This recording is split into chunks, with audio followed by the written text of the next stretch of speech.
परीक्षेचा जो पेपर आपण देणार आहे त्याचा अभ्यास आपण 5 वर्ष केलेला आहे.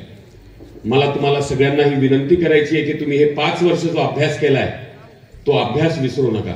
ह्या 5 वर्षात तुम्ही काय अभ्यास केलाय? तर राजेसाहेब, आम्ही 164 गावं, मी आणि आई आणि आपल्या पक्षारूपी शेतकरी संवाद यात्रा करून आम्ही हे सगळे 164 गावं फिरलोय. आपल्या गावामध्ये सुद्धा मी आज दुसऱ्यांदा आलोय. आपल्याकडे घरकुल जर बघितलं कुठेच न्याय भेटलेला नाही. ज्यांच्याकडे 2-2 विहिरी आहेत त्यांना विहिरी भेटल्या आहेत. ज्यांना 1-1 मजली 2-2 मजली घर आहेत त्यांना घरकुल भेटलंय. घरकुल सुद्धा राजेसाहेब 20,000 रुपये नगदी द्या, नाही तर 10,000 रुपये नगदी द्या, नाही तर घरकुल भेटत नाही. विहिरीसाठी नगदी पैसे दिले नाही, विहीर भेटत नाही.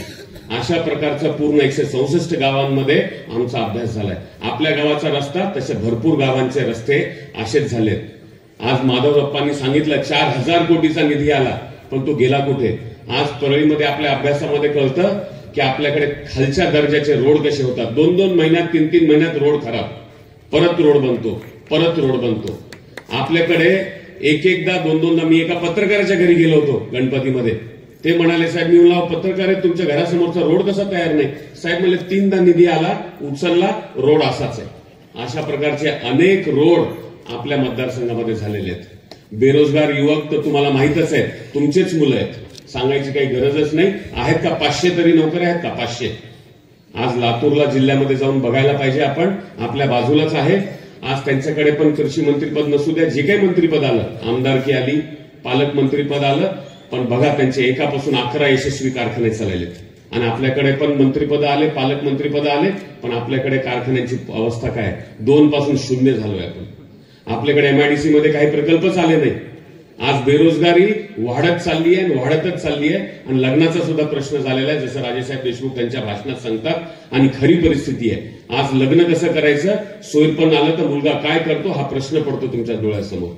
तर अशा प्रकारचा आपल्या वातावरणामध्ये 5 वर्षापासून आपल्याला ना सोयाबीनचा रेट भेटलाय, 12 वर्षाखाली पण 4,000ला विकायचो, आजही 4,000 रुपयाला विकावं लागतंय.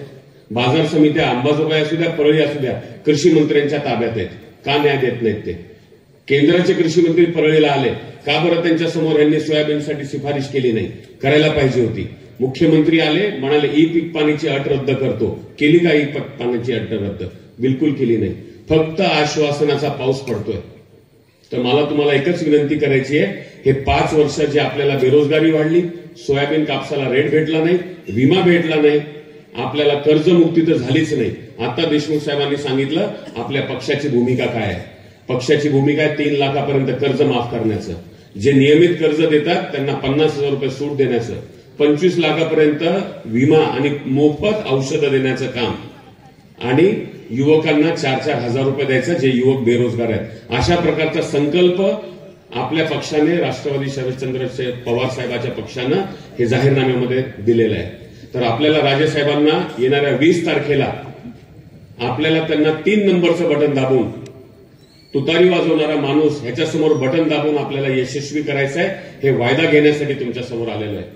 आम्ही तुम्हाला एक वायदा करू इच्छितो, हे बोगस मतदानाचा जो प्रकार आहे आपल्या मतदारसंघामध्ये, हे बोगस मतदान आम्ही होऊ देणार नाही. ह्या सगळ्यांसमोर मी तुम्हाला ग्वाही देतो, वचन देतो की लोकशाहीप्रमाणे मतदान करून घेण्याची जिम्मेदारी आमची, बटन दाबण्याची जिम्मेदारी तुमची. कदापि इथे बोगस मतदान आणि शाही लावून वापस पाठवायचं आणि दुसऱ्याच्या दाब दडपमध्ये मतदान करून घेण्याचं काम आम्ही होऊ देणार नाही. तुम्ही फक्त हे जे नाराजगीचं विष पेरतात आपल्या मनामध्ये, हे फक्त 5 वर्ष आपल्याला सगळं आठवतं, पण येणारे जे पुढचे 10 दिवस आहेत ना, या 10 दिवसामध्ये येऊन काहीतरी बोलून जाणार.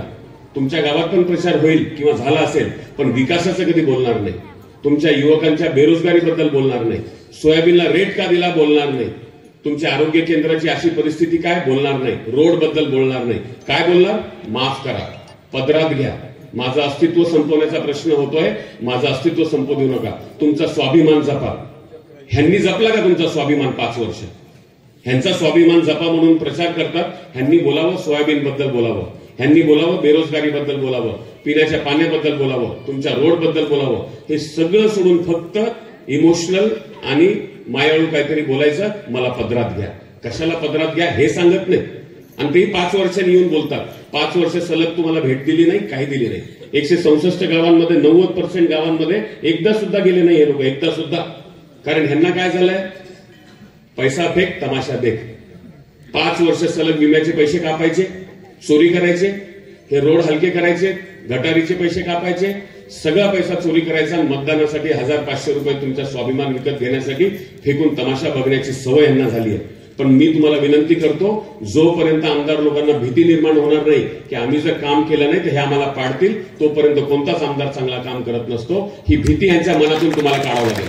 ह्यांना भीतीच राहिली नाहीये. ह्यांना वाटतं आम्ही काहीही केलं तरी आम्ही निवडून येतो. ही भीती त्यांना निर्माण झाली पाहिजे.